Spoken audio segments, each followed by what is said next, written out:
I think it's very, very unfair what's happened to General Flynn, the way he was treated, and the documents and papers that were illegally, I stress that, illegally leaked.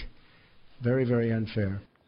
There you got President Trump yesterday coming to the defense of ousted National Security Advisor Michael Flynn. So is the intel community, some members of it, trying to sabotage our president? Let's talk to Fox News contributor Erick Erickson, who joins us from down in Macon, Georgia. Good morning to you, Eric. Good morning. Sabotage the president is a strong phrase, but you says that's what's going on.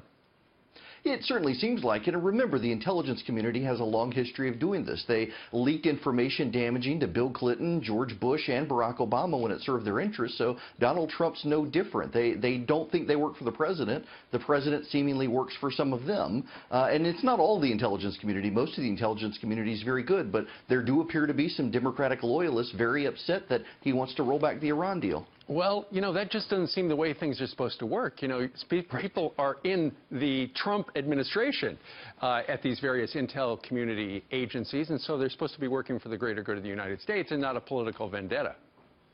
Oh, very much so. But, you know, the left as well in this country, and the Democrats, they want to capitalize on grievances for the next 4 years and continue to trot out rumors and allegations. Every single report that's come out has said there's no evidence of collaboration between anybody on Trump's staff and the Russians. You would think by now they would have found that collaboration if it existed, but they've got to keep these stories alive to give people a grievance.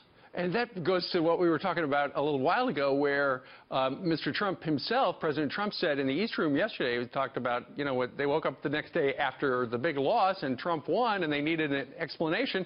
And so they developed the narrative, oh, Russia hacked the election. And in all these stories in the New York Times, the Washington Post, Russia, Russia, Russia, even though there's not a scintilla of evidence that we've seen so far that anybody broke any laws, other than people in the intel community who leaked the stuff.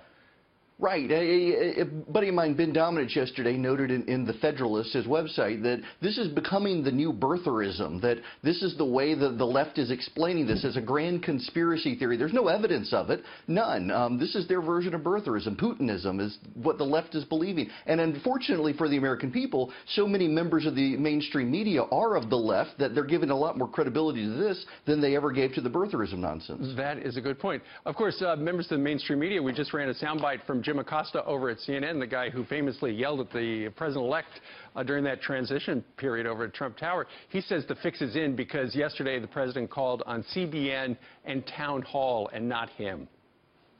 Well, listen, I like Jim Acosta a lot, but I think that they shouldn't be disparaging conservative media that can ask very tough questions of the president, have asked tough questions of the president, just not the questions a lot of the mainstream media has wanted. And I can't really blame the president when so many people in the media are invested in pushing a Nazi narrative against him. The Nazi narrative, you're absolutely right. All right, Erick Erickson, we thank you very much for joining us today so early on this Thursday morning. Thank you, sir.